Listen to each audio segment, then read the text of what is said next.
அதாவது ஒரு வீட்டில் ஒரு குழந்தை பிறந்தா முதல்ல தவழும், அப்புறம் தான் நடக்கும், அப்புறம் தான் பேசும், எல்லாமே நடக்கும். எவ்வளோ டைம் அதுக்கு எடுக்குமோ அந்த மாதிரி தான் எங்கள் முதல் வரும். ஒவ்வொரு விஷயத்தையும் பார்த்து பார்த்து பண்ணிகிட்ருக்காரு. எல்லாமே பண்ணுவார். எங்களுக்கு நம்பிக்கை இருக்குது. போராட்டம் பண்ணுறவங்கள பற்றி நாங்கள் கவலைப்படுறதில்ல. அது அரசியல். மேம், அதே மாதிரி நேற்று நடந்த அந்த காவேரி ப்ரொட்டஸ்ட்டில் எதிர்க்கட்சி தலைவர் உதயநிதி தகாத வார்த்தைகளில் முதல்வர் கூட இருக்க பெண்களையும் பேசியிருக்காரு. பெண்களை பேசுறது மிகப்பெரிய தவறான விஷயம். அரசியலை பேசணும். அவர் பெண்களை பேசும்போது நம்ம வீட்டில் இருக்க ஒரு பெண்களை பேசுகிற மாதிரி ஒரு அஃபெக்ட் பண்ணுதுன்னு நிறைய பேர் பேசுகிறாங்க. இது உங்களோட கருத்து என்ன? முதல்ல அவருக்கு அரசியலே தெரியாது பேசினவருக்கு. ரெண்டாவது காவேரி தண்ணிலாம் வந்துருச்சு, 4 நாள் ஆச்சு. அவர் தூங்கியிருப்பார். அந்த காவிரி தண்ணி தெளித்து அவரை எழுப்பியிருக்கணும். நம்ம விட்டுட்டோம், வேறு ஒன்றும் கிடையாது. பெண்களை பற்றி பேசினா அவங்க வீட்லேயும் பெண்கள் இருக்காங்க, அவருக்கு சப்போர்ட் பண்ணுறவங்க வீட்லேயும் பெண்கள் இருக்காங்க. அவங்க பெண்களை பேசினா எப்படி போராட்டம் பண்ணுவாங்களா? இப்படி பஸ் மேலெல்லாம் ஏறுவாங்களா?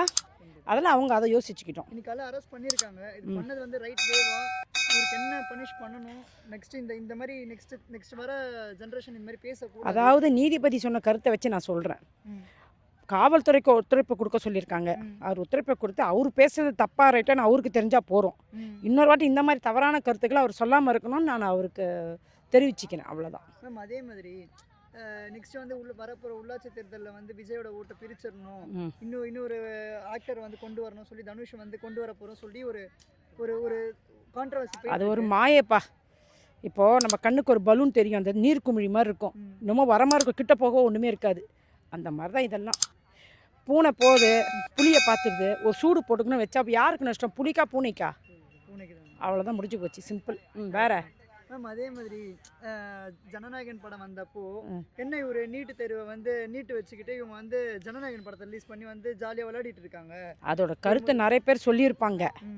கூலி படம் பார்த்த கதையெல்லாம் சொல்லியிருப்பாங்க. ஜனநாயகம் வராமல் பண்ணதும் அவங்க தான், வந்ததை பார்க்க போகிறதும் தப்புன்னு சொல்கிறதும் அவங்க தான். அது அவங்க இஷ்டத்துக்கு எதாவது பேசிட்டு போகிறாங்க, வாய் இருக்குன்னு. அதுக்கெலாம் நம்ம கருத்து சொல்ல முடியாதுப்பா. ஒன்லைனில் டிஎம்கே இதை சேஞ்ச் பண்ணிக்கணும், டிவிகே இதை இன்னும் இம்ப்ரூவ் பண்ணிக்கணும், யார் சேஞ்ச் பண்ணிக்கணும்னா என்ன சொல்லுவீங்க? அதாவது டிஎம்கே அதை அவங்க மாற்றிக்கணும்னு நினைக்கிறது பர்சனல் இஷ்யூஸ்க்கு போகக்கூடாது, ரொம்ப வல்கராக பேசக்கூடாது. அவங்க கட்சிக்காருக்கே அதுதான் ஒரு ட்ராபேக்கு. தாவேக்கா இன்னும் கொஞ்சம் சுறுசுறுப்பாக செயல்படணும்னு நாங்கள் விரும்புகிறோம். அவ்வளோதான். மற்றபடி எல்லாமே நல்லா போயிட்டுருக்கு. கண்டிப்பாக. தேங்க்யூ. தேங்க்யூ.